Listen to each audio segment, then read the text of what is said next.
Hey guys, welcome back to another MMA breakdown, and this is the MMA breakdown of Bellator 142. If you guys want to see the full fights, go to facebook.com/the MMA Underground, and you will definitely see a lot of the fights and videos from tonight's fights. So if you already seen the fights, then stay tuned for the breakdown.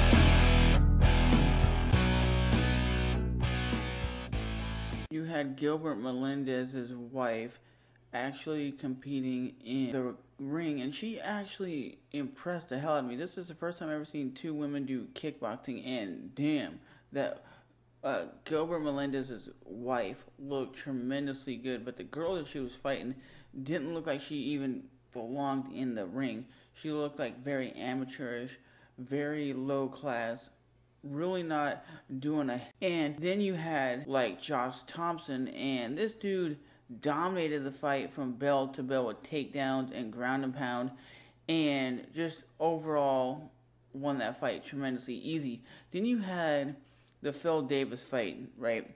Phil Davis went into the tournament as probably one of the biggest favorites to win this tournament. Phil Davis dominated his first fight just by grounding and pounding like Phil Davis is known for. And then Phil Davis goes in there against King Mo and wins by basically standing there and throwing down and knocking out King Mo, which everybody's like, yeah, well, it's going to be either King Mo or Phil Davis. Phil Davis is kind of a boring fighter, ladies and gentlemen, and I agree with that. Phil Davis isn't one of the most exciting fighters that is out there. But Phil Davis did win the #1 contender spot. So it is crazy that Phil Davis has always been ranked around number 3, number 4 in the world in the UFC, comes over to Bellator and then just basically wins their tournament and now is the #1 contender. I think he has the ability to win the title because he's fought higher competition than a lot of these guys have been facing. So at the end of the day, I'm not surprised. I was going for Phil Davis, even though I'm not a big Phil Davis fan. I just know what he was capable of doing in the cage. I was like, yeah, Phil Davis is probably going to win this tournament and then become the #1 contender. And that's what happened. He became the #1 contender at 205 pounds in Bellator. So maybe he can make a run as the Bellator light heavyweight champion. Then you have the Tito Ortiz fight. And Tito Ortiz fighting Limo McGeary versus Tito Ortiz. And it was back to the old school Tito Ortiz, you know.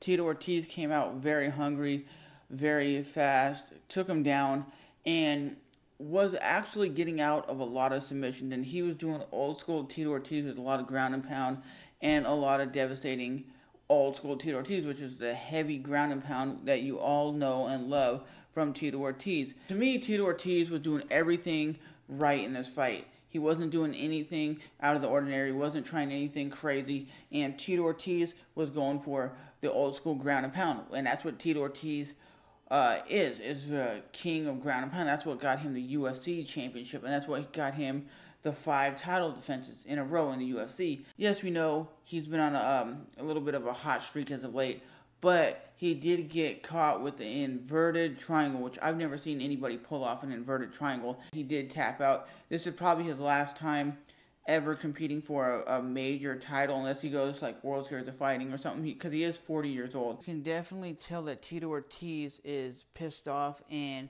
wanted to win this title fight, because at the end of the day, he actually was saying he wants to go back and beat Jon Jones' record as the longest reigning and most defending light heavyweight champion, because Tito Ortiz had 5 title defenses at one time. Jon Jones beat that with 7 or 8 title defenses, and Tito Ortiz wanted to win this fight because he knew this is probably the last time he'll ever compete for a major MMA title.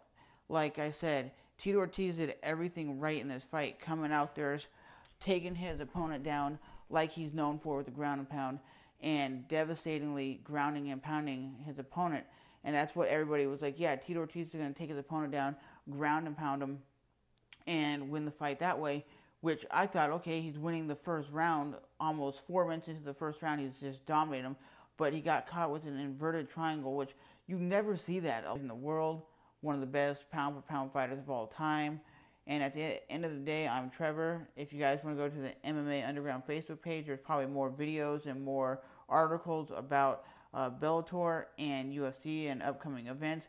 But it sucks to see one of your favorite fighters go out like that. You could definitely tell after the fight how pissed off Tito Ortiz was, because he puts his blood, sweat, and tears into the fight. And so Paul Daly did his first kickboxing bout. So what do you guys think of Paul Daly's performance? I think Paul Daly won that fight. A lot of people on Twitter were saying, well, Paul Daly didn't win that fight. Yeah, he was devastating, using a lot of leg kicks and body kicks. I think for boxing and kickboxing, he does pretty damn well. He's a good striker for MMA, but I didn't know his striking was that great. His striking was on point in this fight. So at the end of tonight, Paul Daly won. Paul Daly will be back in Bellator fighting. And it's cool to see Bellator allowing their fighters to actually compete in kickboxing and in MMA. Like the UFC, Paul Daly would never have got away with doing a straight kickboxing match. They would be like, you can't do that. And they wouldn't cross-promote.